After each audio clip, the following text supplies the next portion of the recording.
कि भाई देख सिंपल सी बात है, भीख तो मांग मत, है ना। जो तू सोच रहा है कि मेरे मार्क्स अच्छे आ जाए, ये आ जाए, वो आ जाए, आप बेटे किसी से भीख नहीं मांग रहे हो। आपको मेहनत करना है और हासिल करना है। हेलो एवरीवन, कैसे हैं आप लोग। स्वागत है आप सभी का एक बार फिर से लर्न एंड फन के इस अमेजिंग यूट्यूब चैनल पर। तो बच्चों, जैसे कि आप लोगों के एग्जाम्स अब आ चुके हैं पास में और लगातार आप लोग दिन रात मेहनत कर रहे हैं। हर एक बच्चा यही चाहता है कि वो कितने ज्यादा से ज्यादा मार्क्स गेन कर सके अपने मैथ्स के एग्जाम में। ऑब्वियसली पूरे साल आप लोगों ने मेहनत करी है और आपको मालूम है कि क्लास 12th के मार्क्स कितने ज्यादा इंपॉर्टेंट है। मतलब कि 12th के बाद आप किसी कॉलेज में जाते हो, जहां भी जाते हो, हर जगह आपसे यही पूछा जाएगा, भाई 12th में कितने बने या कितने मार्क्स लेकर के आए। उसके बेसिस पर आपको यूनिवर्सिटीज में सब्जेक्ट्स ऑफर होते हैं या फिर कई यूनिवर्सिटीज में तो आपका काउंसलिंग के थ्रू भी आपका 12th क्लास के मार्क्स वहां पर यूज में आते हैं। तो इसका मतलब है कि 12th के मार्क्स बहुत इंपॉर्टेंट है और हर एक स्टूडेंट चाहता है कि 12th में सबसे ज्यादा मार्क्स गेन कर सके। तो बच्चों, जैसे कि आपको ऑलरेडी फिजिक्स में या केमिस्ट्री में आशु सर ने कैसे 12th में आपको फुल मार्क्स गेन करने हैं उसके लिए स्ट्रेटजी बता रखी है। अब बारी है एक बार मैथ्स की, ठीक है, जिस पर अभी तक बात नहीं हुई थी। अभी तक लेक्चर्स आपको मैथ्स के मिल चुके हैं, इंटीग्रेशन के 2 लेक्चर मिल चुके हैं। आने वाले टाइम पर भी आपको सभी इंपॉर्टेंट क्वेश्चंस के लेक्चर्स मिलते रहेंगे। लेकिन एक बहुत जरूरी चीज है जो आपके लिए जानना बहुत ही ज्यादा जरूरी है, वो है कि भाई आपके टर्म 2 क्लास 12th के कौन कौन से टॉपिक हैं जो सबसे ज्यादा इंपॉर्टेंट है। क्योंकि ये जो टाइम है ये बड़ा ही क्रूशियल है। इस टाइम पर हमें सब कुछ पढ़ने में लग जाने से कोई फायदा नहीं है। हमारा फोकस सिर्फ उस पर करना है जो एग्जाम में आएगा, है ना। जहां से एग्जाम में आने के क्वेश्चन की प्रोबेबिलिटी सबसे ज्यादा है, हमारा फोकस उस चीज पर होना चाहिए, ना कि सब कुछ। क्योंकि नॉलेज गेन करने के लिए पूरा साल था आपके पास, ठीक है। लेकिन अब एग्जाम के टाइम पर मार्क्स गेन करने का टाइम होता है। यहां पर कहां से हम सबसे ज्यादा मार्क्स अचीव कर सकते हैं, निकाल सकते हैं, उस पर फोकस करना होता है, ठीक है। तो ये जो आपके पास आज की वीडियो है ये आपको बहुत ज्यादा हेल्पफुल होने वाली है। इसको बहुत अच्छे से देखना। ज्यादा लंबी वीडियो नहीं होगी, लेकिन छोटी वीडियो में बहुत ही ज्यादा इंपॉर्टेंट इंफॉर्मेशन देने की मैं कोशिश करने वाला हूं, ठीक है बच्चों। तो चलिए, मतलब ये है बच्चों, चैप्टर वाइज मैं आपको इंपॉर्टेंट टॉपिक, ठीक है, वो आपको समझा दूंगा कि क्या क्या टॉपिक आपके इंपॉर्टेंट है, ठीक है। उसके अलावा आपको अपनी एनसीईआरटी बुक में से क्या क्या नहीं पढ़ना है। क्योंकि कई बार होता क्या है कि बुक उठाए आप क्वेश्चन लगाते चले जाते हो, आपको पता भी नहीं है कि भाई मुझको ये चीज नहीं पढ़नी, ये एग्जाम में नहीं आएगी। तो एनसीईआरटी की बुक अगर आपके पास है तो खोल के बैठ जाओ उसको, और जो जो चीज बताता जा रहा हूं, जो एग्जाम्पल बताता जा रहा हूं, उनको छोड़ देना, स्किप कर देना, ठीक है। और इसके अलावा जितना भी पार्ट है वो सब कुछ आपको कवर करना ही करना है, ठीक है बच्चों। तो मतलब कि अगर आपने इतना कर लिया जो इस वीडियो में मैं आपको बताने वाला हूं, तो आपके 40 मार्क्स पूरी तरीके से पक्के हैं। चलिए, और एक छोटी सी बात है कि अच्छे मार्क्स लाने हैं, है ना, तो आपको कभी यहां पर ये नहीं सोचना कि भगवान मेरे अच्छे मार्क्स आ जाए। ऐसा सोचने से कुछ नहीं होगा बेटा, आपको मेहनत करनी पड़ेगी, है ना। आप सभी ने एक वेब सीरीज आई थी कुछ टाइम पहले, कोटा फैक्ट्री, उसमें जीतू भैया का किरदार इन्होंने निभाया था। बड़ी अच्छी बात बोली थी कि भाई देख सिंपल सी बात है, भीख तो मांग मत, है ना। जो तू सोच रहा है कि मेरे मार्क्स अच्छे आ जाए, ये आ जाए, वो आ जाए, आप बेटे किसी से भीख नहीं मांग रहे हो। आपको मेहनत करना है और हासिल करना है, ठीक है। तो किसी के आगे नहीं बोलना कि अपने दोस्त से बोल देना यार तू मेरे को एग्जाम में बता देना, तेरे रोल नंबर आगे पड़ेगा ना बेटा। इससे मार्क्स नहीं आते, 1-2 मार्क्स का अंतर केवल आएगा, इससे ज्यादा कोई फर्क नहीं पड़ेगा। अगर कुछ बड़ा चाहते हो तो मेहनत करनी पड़ेगी भाई। जो कुछ चाहिए मेहनत करो और छीन ले, अपने हक का छीन, ये जरूरी है आपको, ठीक है। चलो भाई, तो स्टार्ट करते हैं बिना टाइम वेस्ट किए। सबसे पहले इंटीग्रल। जैसे कि आपको मालूम है कि आपके यहां पर जो सिलेबस है इस बार, उसमें 12th की 2 बुक्स होती हैं, पार्ट 1 और पार्ट 2। पार्ट 1 पूरी बुक्स टर्म 1 के सिलेबस में आ गई है, और पार्ट 2 का लीनियर प्रोग्रामिंग प्रॉब्लम वाला चैप्टर टर्म 1 एग्जाम में आ चुका है। तो टर्म 2 में एक तो पार्ट 2 वाली बुक आने वाली है, जिसमें आपका जो कैलकुलस में इंटीग्रल कैलकुलस वाला पोर्शन टर्म 2 में आएगा। तो इंटीग्रल कैलकुलस में आपका अगर मैं बात करूं तो सबसे पहला चैप्टर है इंटीग्रल्स, दूसरा है एप्लीकेशन ऑफ इंटीग्रल्स, तीसरा है डिफरेंशियल इक्वेशंस। इन 3 चैप्टर्स को मिलाकर के 18 मार्क्स का आपके एग्जाम में आएगा, 18 मार्क्स का। ठीक है, तो पहले तो ये 18 नंबर पक्के करो। उसको पक्के कैसे कर रहे हैं ध्यान से समझिए। आपको मैं कुछ फॉर्मेट बता रहा हूं कि क्या क्या चीजें आपको पढ़ लेनी है। देखो बेटा, सबसे पहले तो इंटीग्रल्स के जितने भी फॉर्मूले हैं, है ना, बेसिक स्टैंडर्ड जितने भी फॉर्मूले, वो फॉर्मूले अच्छे से याद रखना, क्योंकि आपको मालूम है कि कई बार डिफरेंशिएशन और इंटीग्रेशन के फॉर्मूले में हमसे जल्दबाजी में गलतियां हो जाती हैं। तो इंटीग्रेशन के फॉर्मूले अच्छे तरीके से लर्न कर लो। उसके अलावा यहां पर सबसे पहले आपको जैसे कि सब्स्टिट्यूशन मेथड है, ठीक है, ये तो बेस है, इसका तो हर जगह यूज होने वाला है। उसके अलावा पार्शियल फ्रैक्शन कैसे करते हैं, 4-5 टाइप के पार्शियल फ्रैक्शन है, उसमें से 2 कैटेगरी डिवाइड कर लो, प्रॉपर और इम्प्रॉपर। तो 1-2 क्वेश्चन भी अगर आप वहां से लगा लेते हो तो आपका पूरा बन जाता है। मैंने आपको जो भी लेक्चर डिलीवर किया उसमें भी पार्शियल फ्रैक्शन वगैरह समझाया है। उसके बाद सिंपल इंटीग्रेशन ऑफ, यहां पर कुछ सिंपल इंटीग्रेशन है बच्चों। इस टाइप के इंटीग्रेशन आपके यहां पर आएंगे, जिसमें आप देख सकते हो x² प्लस माइनस a², है ना। तो इन सभी टाइप के इंटीग्रल्स को अच्छे से स्टडी कर लेना है, ठीक है बच्चों। और फंडामेंटल थ्योरम ऑफ कैलकुलस का स्टेटमेंट अच्छे से समझना है, उसका एप्लीकेशन कि वो कैसे अप्लाई होता है। प्रूफ पर मत जाना, प्रूफ यहां पर नहीं आएगा, ठीक है बच्चों, ये चीज है। लेकिन इनको अच्छे से कर लो, केवल इतना पोर्शन, ये फॉर्मूलाज वगैरह भी अच्छे से लर्न कर सकते हो, ठीक है।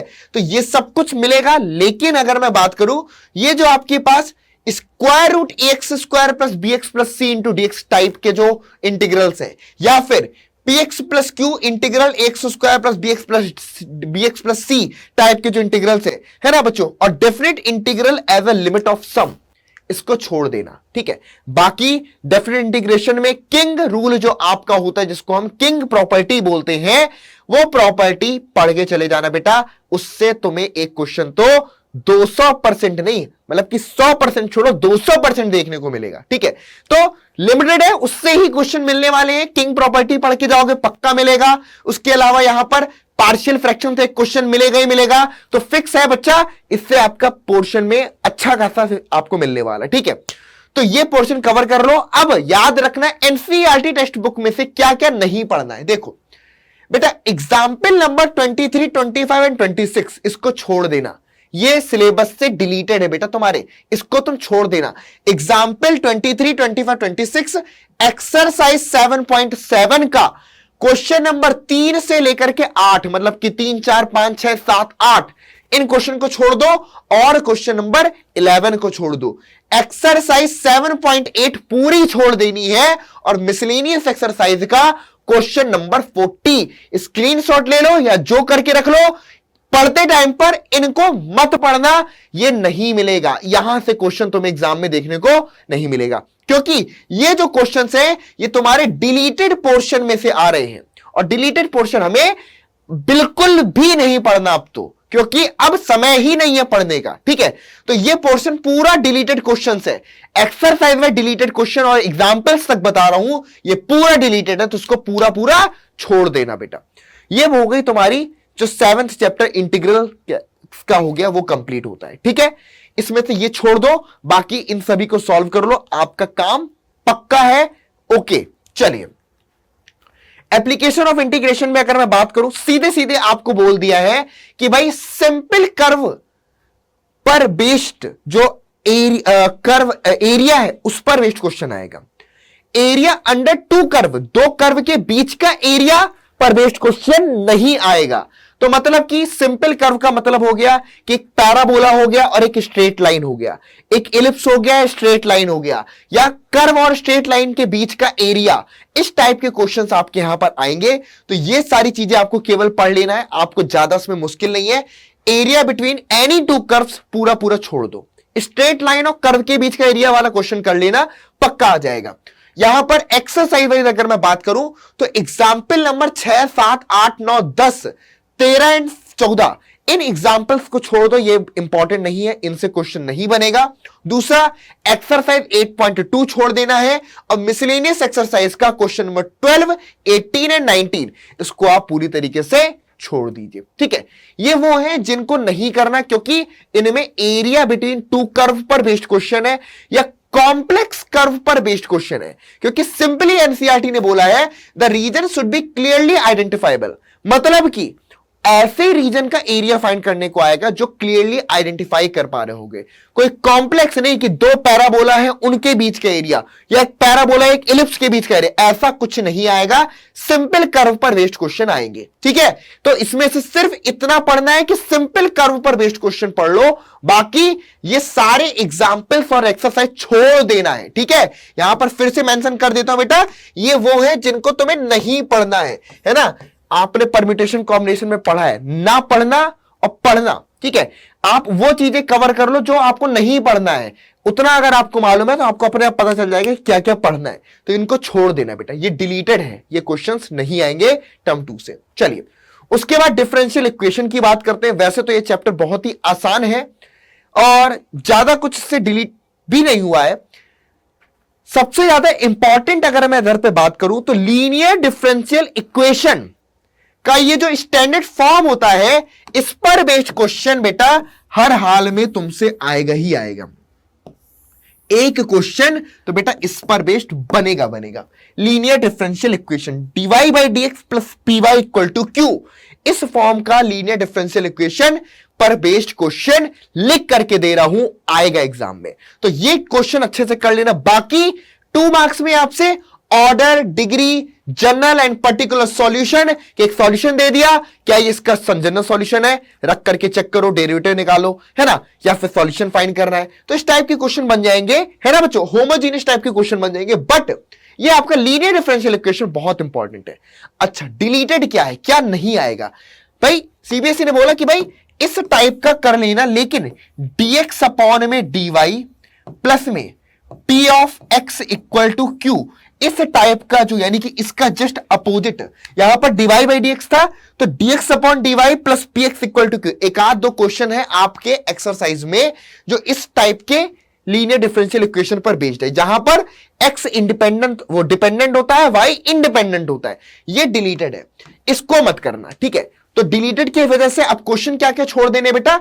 एग्जाम्पल नंबर अगर मैं बात करूं 4, 5, 6, 7, 8, 25 एंड 28, इन एग्जाम्पल्स को छोड़ दीजिए। एक्सरसाइज 9.3 टू 9.6, एक सेकेंड यहां पर, ठीक है, चलो, तो मिसलेनियस एक्सरसाइज का क्वेश्चन नंबर 3, 5 एंड 17 आपको स्किप कर देना है, और इधर पर 9.3 टू 9.6 की तो रिक्वायरमेंट नहीं थी। चलो, क्वेश्चन नंबर 19, ठीक है, बेसिकली आपके पास क्वेश्चन नंबर 19 है, यहां पर आपको मिस कर देना है। ठीक है, चलिए स्किप कर देना है, और कुछ नहीं है। हाँ जी, ठीक है बच्चा, यहां पर सिर्फ और सिर्फ क्वेश्चन नंबर 19 आपको स्किप कर देना। ओके, क्लियर, क्वेश्चन नंबर 19 को स्किप कर देना, बाकी आपका इधर पर 3, 5 एंड 17 मिसलेनियस एक्सरसाइज के ये 3 क्वेश्चन है जो आपको छोड़ देने हैं।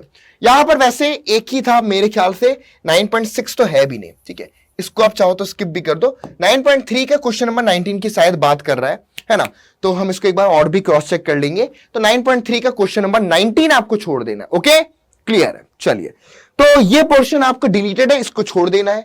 उसके बाद तो ये 3 चैप्टर को मिलाकर के आपका 18 मार्क्स का हो जाता है। ठीक है, 18 नंबर इतना कर लोगे अच्छे से, जो डिलीटेड उसको छोड़ दो तो 18 मार्क्स तो तुम्हारे यहां कंफर्म हो जाते हैं। ठीक है, अब आता है आपके पास वेक्टर एंड 3D।